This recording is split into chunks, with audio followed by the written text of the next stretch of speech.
دیکھیے جو بات ہم نے آپ کو بتائی تھی، اب ہم تھوڑا سا تاریخ میں پیچھے جانا چاہیں گے. ہم پاکستان کے پریزنٹ سے but we would like to go back 500 years before, کیونکہ جو کچھ آج ہو رہا ہے یہ مینٹلٹی آج نہیں بنی ہے. ٹو انڈرسٹینڈ کہ یہ مینٹلٹی جو ایگزسٹ کر رہی ہے دنیا میں، اس کا بیک گراؤنڈ کیا ہے، ہم کو تاریخ میں کولونیل پیریڈ میں تھوڑا سا جانا پڑے گا، اور ہم کچھ فیکٹس آپ کو یہاں پہ بتائیں گے. اس کے بعد ہم بلڈ کریں گے history of the colonial period, وہ اگلے پروگراموں میں ہم نے چلنا ہے لیڈنگ اپ ٹو ٹوڈے. اس سے پہلے ہم نے جو کولونیل پیریڈ کا ہسٹری ڈسکس کی تھی، ہم نے یہ ڈسکس کی تھی کہ خود ان کی سوسائٹیز پہ زائنسٹ بینکرز نے کس طرح قبضہ کیا، بینک آف انگلینڈ کیسے بنا، فیڈرل ریزرو کیسے بنا.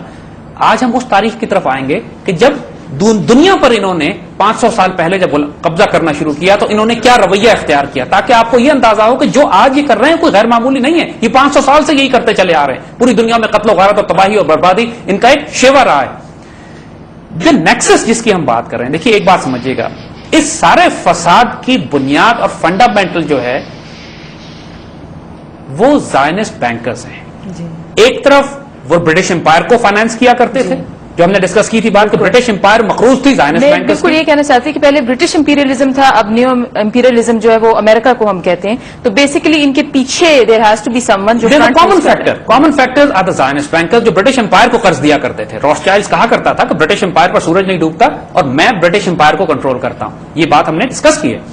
اسی طرح جب ایسٹ انڈیا کمپنی انہوں نے بنائی 1601 میں، اس کے پیچھے بھی یہی زائنسٹ بینکرز تھے. ایک طرف ملٹی نیشنلز کے پیچھے بھی یہی ہیں، گورنمنٹس اور امپائرز کے پیچھے بھی یہی ہے. So this is a very important point that you need to understand.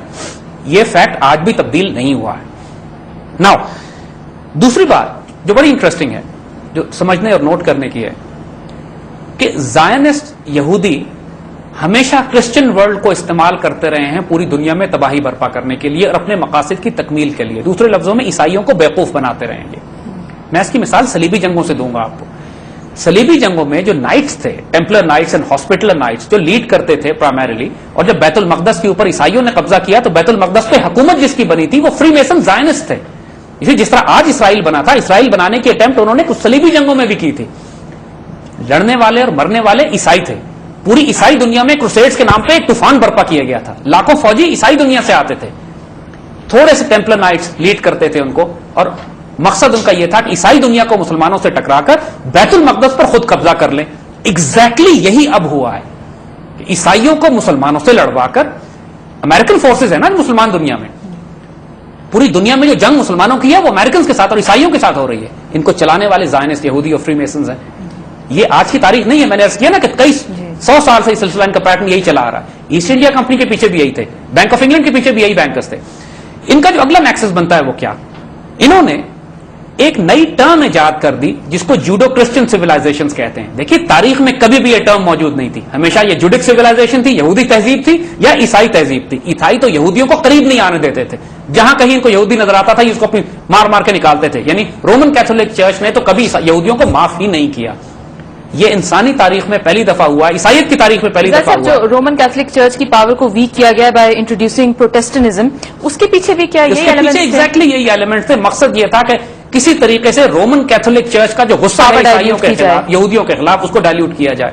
یہ نئی ٹرم جو انہوں نے نکالی ہے، جو عیسائی خود کہتے ہیں we are part of Judeo Christian civilization, حالانکہ تاریخ میں کبھی عیسائیوں نے یہ لفظ نہیں استعمال کیا. اسی سے آپ ان کا نیکسس دیکھیے کہ اب یہ عیسائی دنیا کے ساتھ اپنے آپ کو ایسوسیٹ کر کے یہ کہہ کر عیسائیوں کو کہ تمہارا انٹرسٹ اور ہمارا انٹرسٹ کامن ہے مسلمانوں کے خلاف. دیکھیے عیسائی امپائر حکومتیں ہمیشہ عیسائی رہی ہیں، یہودی تو کوئی حکومت ہی نہیں رہی تاریخ میں. کئی سو سال سے جو امپیریل گورنمنٹس تھیں، امپیریل امپائرز تھیں، چاہے فرینچ ہوں، چاہے پورچوگیز ہوں، چاہے ڈچ ہوں، چاہے برٹش ہوں، یہ سارے کے سارے، یا اسپینش ہوں، یہ ساری کرسچن امپائرز تھیں. تو یہ عیسائی دنیا کی ڈیزائرز تھی امپیریلزم، وہ جاتے ملکوں پہ قبضہ کرنا. دوسری ان کی نفرت تھی مسلمانوں کے خلاف. ان زائنسٹ نے ان دو ایلیمنٹس کو بری طرح ایکسپلائٹ کیا. عیسائیوں سے یہ کہا کہ تم دنیا میں جاؤ حکومت کرو، اور مسلمانوں جہاں جہاں خاص طور پہ مسلمان علاقوں میں تم جا کے یا دنیا کے دوسرے ممالک پہ تم جا کے جب قبضے کرو گے تو وہ باقی تو انسان ہی نہیں ہے، چاہے وہ افریقہ کے ہوں، چاہے نارتھ امریکن ہوں، چاہے ساؤتھ امریکن ہوں، چاہے آسٹریلین ہوں، چاہے مڈل ایسٹ کے مسلمان ہوں. تو یہ کچھ فیکٹس سمجھ لیجیے گا. اگلے پروگراموں میں ہم ان ساری تفصیل کو ڈسکس کریں گے کہ from middle ages, medieval ages یا امپیریل ایج جو شروع ہوتی ہے ان کی، وہ لیڈ کرتی ہے آج کی دنیا پہ کس طرح. ان کا جو بنیادی تھرسٹ رہا ہے ہمیشہ کہ فائنانسنگ کر کے، امپائرز اور گورنمنٹس اور بادشاہوں کو اپنے قابو کر کے ملٹی نیشنل کارپوریشنز کو ڈیولپ کر کے استعمال کر کے اور عیسائیوں کی نفرت مسلمانوں کے خلاف استعمال کر کے اور عیسائیوں کے امپیریل ڈیزائنز کو ایکسپلائٹ کر کے پوری دنیا میں تباہی برپا کر کے اپنا راستہ نکالیں. یہ کئی سو سال سے کر رہے ہیں, آج بھی ایگزیکٹلی یہی ہو رہا ہے, یہی پیٹرنز ہیں. That's a question. جیسے کہ آپ نے کہا ہے کہ زائنسٹ نے استعمال کیا کرسچن سویلائزیشن کو مسلمانوں کے خلاف, لیکن ان دا پروسیس انہوں نے کرسچن سویلائزیشن کو بھی تو اپنا غلام بنا دیا ہے, ان کو بھی انسلیو کر دیا. اس کے بارے میں آپ کیا کہیں گے؟ یہ بڑا امپورٹنٹ کوشچن ہے. This needs to be understood. عیسائی دنیا اپنے آپ کو یہودیوں سے ایسوسیٹ تو کر رہی ہے, لیکن یہودیوں نے ان کا بھی بیڑا غرق کر کے رکھ دیا ہے, تباہ برباد کر دیا عیسائی دنیا کو. ان کا ریلیجن سب سے پہلے تباہ. دیکھیے ہم آپ کو بتائیں, ہم صرف امریکہ کی مغرب کی سوسائٹی کی مثال لیتے ہیں. جس طرح ہم نے پہلے تو اکنامک مثال دی تھی کہ پوری ویسٹرن سوسائٹی غلام ہو چکی ہے, خاص طور پہ امریکن سوسائٹی کی جب نے بات کہی تھی کہ فیڈرل ریزرو کے وہ اتنے غلام ہو چکے ہیں کہ وہ ہر چیز کریڈٹ اور قرض کے اوپر ہے, امریکن اکانومی تباہ ہو رہی ہے. لیکن اس کے ساتھ ساتھ ان کی ویلیو سسٹم بھی تباہ کر کے رکھ دیا انہوں نے, ان کی فیملی لائف تباہ ہو کے رکھ دی ہے. اس وقت ویسٹرن سوسائٹیز کا حال یہ ہے کہ ان کے پاس فیملیز نہیں ہیں, ان کا فیملی سٹرکچر تباہ ہو چکا ہے, ان کا معاشرہ تباہ ہو چکا ہے, ان کی اخلاقیات تباہ ہو چکی ہیں, ان کا مذہب تباہ ہو چکا ہے. وہ ایک ایسی امورل کیریکٹر لیس سوسائٹی بن کر رہ گئی ہے کہ جس کے پاس اب ڈائریکشن نہیں ہے, جس کے پاس کوئی اسپرچویلٹی یا روحانیت نہیں ہے, جس کے پاس کوئی سینس آف پرپز نہیں ہے. یہ ساری بڑی بھاری قیمت انہوں نے ادا کی ہے اس مادیت کو, اس ویسٹرن وے آف لائف کو, جس کو سو کالڈ پچھلے 40-50 سال میں یہ فالو کرتے چلے آئے ہیں.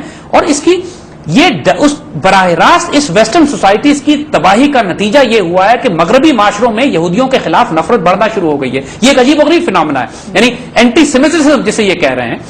پورے یورپ میں مختلف ممالک میں نازی پارٹیز کا عروج ہو رہا ہے, آسٹریا میں عروج ہوا ہے, جرمنی میں عروج ہوا ہے, مختلف علاقوں میں یہودیوں کے خلاف نفرت بڑھ رہی ہے, اس لیے کہ وہاں کے جو پڑھے لکھے عیسائی ہیں اس بات کو سمجھتے ہیں کہ ہم کو تباہ برباد کرنے والے یہودی ہیں. وہاں یہ ریکگنیشن آ چکی ہے کہ ان کو بھی استعمال کیا ہے, ریکگنیشن آ چکی ہے.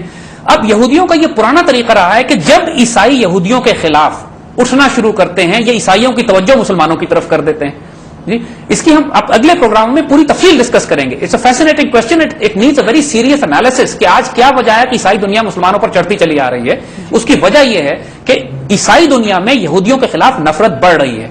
یعنی خود یورپ کے اندر بھی فیشسٹ اور نیو نازی پارٹیز اور نازی پارٹیز کا عروج ہو رہا ہے. آسٹریا میں تو باقاعدہ وہ ہیڈر کے نام سے ایک پوری پولیٹیکل پارٹی عروج پہ آ گئی تھی, اس کو انہوں نے بڑے مشکل سے ختم کیا. جرمنی میں یہ کانسیپٹ بلڈ ہو رہے ہیں, اور یہ سارے ہم اگلے پروگراموں میں ڈسکس کریں گے. بہت انپورٹنٹ کانسیپٹ سمجھنے کے لیے آج ہم نے فلسافیکل اور ہسٹوریکل بیک گراؤنڈ تھوڑا سا دیا ہے, اور اس کو بلڈ کر کے ہم انشاءاللہ اگلے پروگراموں میں اس کی پوری تفصیل ڈسکس کریں گے, اس کا سولوشنز بھی دیں گے, تو پریشان نہ ہوئیے گا, ہر چیز کا حل موجود ہے انشاءاللہ. Zaid sahib, we'll continue with this fascinating topic, لیکن آج کے لیے ہمارے پروگرام کا ٹائم ختم ہو چکا ہے. ویورز, انٹل نیکسٹ ٹائم ہمیں اجازت دیجیے. ہمارا ای میل ایڈریس ہے info@brasstax.biz, اس پہ آپ ہمیں ای میل کر سکتے ہیں. انٹل نیکسٹ ٹائم, خدا حافظ.